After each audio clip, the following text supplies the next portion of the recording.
দর্শক, বন্যা পরিস্থিতির আরও খবর জানাতে সুনামগঞ্জ থেকে সরাসরি যুক্ত হচ্ছেন সহকর্মী বিন্দু তালুকদার। বিন্দু, সুরমা নদীর পানি বৃদ্ধি হয়ে চরাঞ্চল প্লাবিত হয়েছে কিনা জানাবেন। ধন্যবাদ রাখা। যেমনটা বলছিলেন সংবাদে, সুনামগঞ্জের সুরমা নদী, কুশিয়ারা নদীর পানি বিপদসীমার উপর দিয়ে প্রবাহিত হচ্ছে। তবে আমরা আজ সকালে যে তথ্যটা পেয়েছিলাম যে সুরমা নদীর পানি সকাল পর্যন্ত বিপদসীমার 27 সেন্টিমিটার নিচ দিয়ে প্রবাহিত হয়েছিল। পানি উন্নয়ন বোর্ড আমাদেরকে দুপুর 12টায় যে তথ্য জানিয়েছেন আরও 1 সেন্টিমিটার বৃদ্ধি পেয়েছে।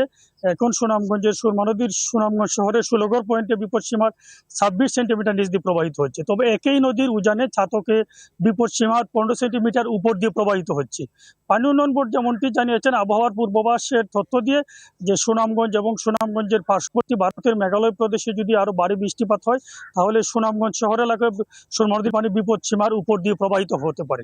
আমরা বিভিন্ন এলাকায় যেমনটা জানতে পেরেছি খবর নিয়ে যে নদী তীরবর্তী এলাকা, নিচু এলাকা প্লাবিত হচ্ছে।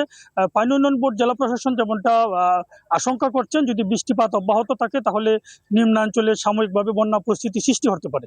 জেলা প্রশাসন আমাদেরকে গতকাল কিছু তথ্য জানিয়েছেন যে সুনামগঞ্জের প্রতিটি উপজেলায় নিয়ন্ত্রণ কক্ষ চালু করা হয়েছে। বন্যা পরিস্থিতি মোকাবেলার জন্য আশ্রয়কেন্দ্র প্রস্তুত রাখা হয়েছে, শুকনো খাবার এবং পানি বিশুদ্ধকরণ ট্যাবলেট প্রস্তুত রাখা হয়েছে। স্বাস্থ্য বিভাগ আমাদেরকে জানিয়েছেন যে বন্যা পরিস্থিতি যদি সুনামগঞ্জে সৃষ্টি হয় যাতে স্থানীয়দের চিকিৎসা দেওয়া যায় তাহলে মেডিকেল টিমের প্রস্তুত রাখা হয়েছে।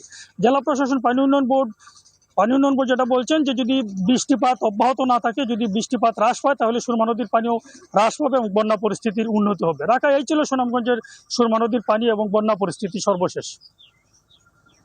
ধন্যবাদ।